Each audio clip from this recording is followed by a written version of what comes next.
This is the BassForecast bait breakdown on the drop shot. In this short video, we're gonna cover these 5 topics: key features, top tips, matching forage, rod, reel, and line, and hook set.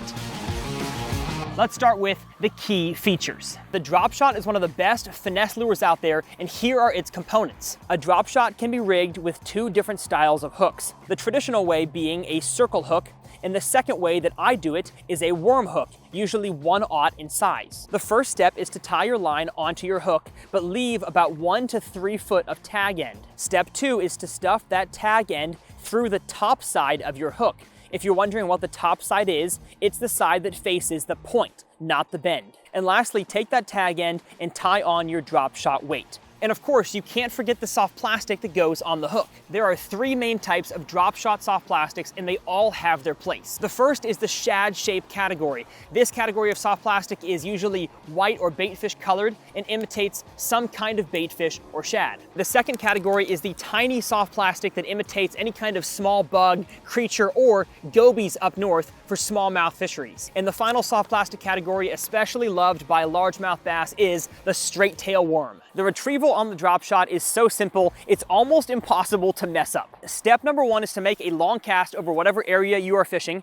Step 2 is to make sure that drop shot hits the bottom. So leave your spool, your bail open until you're sure it's down there. Click over your bail, reel in your slack, and if the bait is far from you, keep your rod tip about a 1 o'clock angle into the sky as you slowly hop it back to you.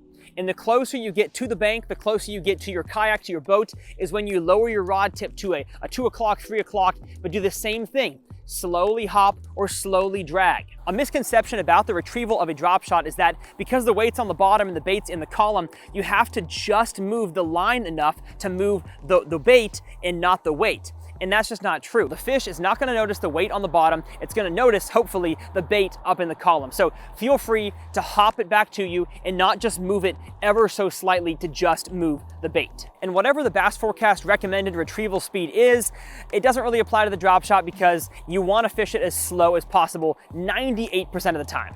Let's talk real quick about the location and depth to throw the drop shot. If it is summer or winter, target your drop shot in the deepest water you can around good, healthy grass, brush piles, or hard bottom like rock piles and drop-offs. And if it is spring or fall, find the same type of bottom just in shallower water. I would recommend keeping the drop shot away from any kind of wood or grass unless you have it rigged in the new style that I talked about with the Texas rig hook, because it's weedless. But for a few starting locations, test out the BassForecast recommendations with the drop shot. When it comes to matching what the bass are eating in your body of water, the drop shot makes that so simple. Of course, this does require knowing what the bass are eating in your body of water, but once you understand that, there are tons of colors, sizes, and shapes of drop shot baits to match exactly what your bass are eating. So pay attention, pick the right color, and keep that bait where that baitfish, where that forage is, and you'll find success. The great thing about the drop shot in terms of rod, reel, and line is that you probably already have a combo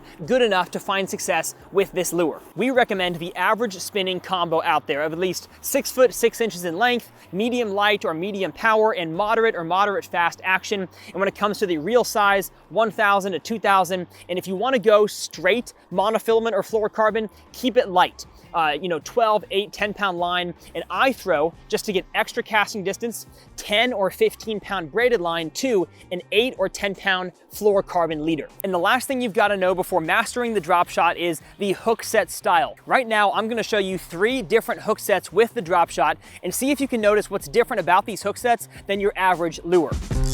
Got him. There's one. I hope you notice that the hook set is hardly a hook set at all. If during your retrieve you feel that gummy pressure, that's most likely a fish, you don't need any kind of aggressive hook set. All you're gonna do is reel down your slack, point your rod tip at that fish, and then swiftly, with a little bit of power but not too much, you're going to lean into that fish and then start reeling. And as long as you follow those tips, you're gonna land almost every single bite you get on the drop shot. We hope this video gives you more confidence in using a drop shot so you can adapt to the conditions and catch more bass. And I'll see you out on the water.